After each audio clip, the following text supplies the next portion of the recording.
Hello everyone, কেমন আছো সবাই? আমি তো অনেক ভালো আছি। আর আজকে দেখো চলে যাচ্ছি মাঠে। তার কারণ দিদি আমাদের এখানে এসেছে অনেক দিন পর, আর পেছনে দিদি আর বৌদি ছিল, তো সবাই মিলে মাঠে যাচ্ছি। আর এখন আমাদের গ্রামের সৌন্দর্য সবুজ, চারিপাশে সবুজ। এখনও ধানগুলো পাকেনি, আর কয়েকদিন পর পাকবে।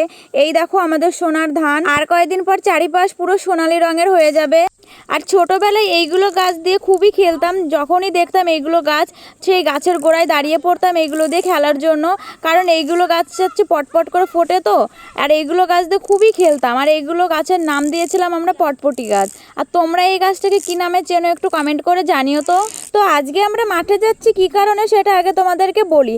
মাথার উপরে বড় একটা ঝুড়ি নিয়ে নিয়েছি, আর যাচ্ছি এখন আমরা শাক তোলার জন্য। আমাদের মাঠে প্রচণ্ড কলমি শাক হয়েছে, আর দিদিরা যেইখানে থাকে সেখান থেকে কলমি শাক কিনে খেতে হয়। তার জন্য দিদিকে বললাম যে দিদি চলো তাহলে মাঠ থেকে শাক তুলে নিয়ে আসি। আমাদের মাঠে অনেক শাক হয়েছে, তো চলো সেখানেই যাই। এই দেখো মাঠের মধ্যে, ইয়েস। আর এই কলমি শাকগুলো খেতে আমার খুবই ভালো লাগে। আর এইখানটায় দেখো কত পরিমাণে কলমি শাক হয়েছে, আর কলমি শাকের ফুলগুলো দেখো কি সুন্দর লাগছে দেখতে। আমরা দেখতে দেখতে কিন্তু এক ঝুড়ি শাক তুলে ফেলেছি। তো চলো এখন বাড়ি যাওয়া যাক। তাজা তাজা কলমি শাক চাই নাকি তোমাদের? বেটিলা শাক নেবে নাকি? আজাও আমাদের বিলে। আর জাইবুর কাছে 4টে করে চিনা জগ ফ্রি।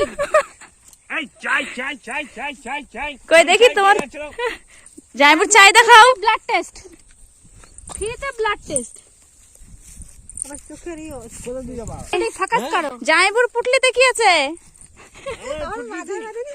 সুসরি শাক। আমার বুদ্ধিতে আছে। আর গুদগুদি দিও শাক। গুদগুদি আছে জানো পুটলিতে। তো বন্ধুরা, আজকের এই ভিডিওটা তোমাদের কেমন লাগলো একটা কমেন্ট করে জানিও।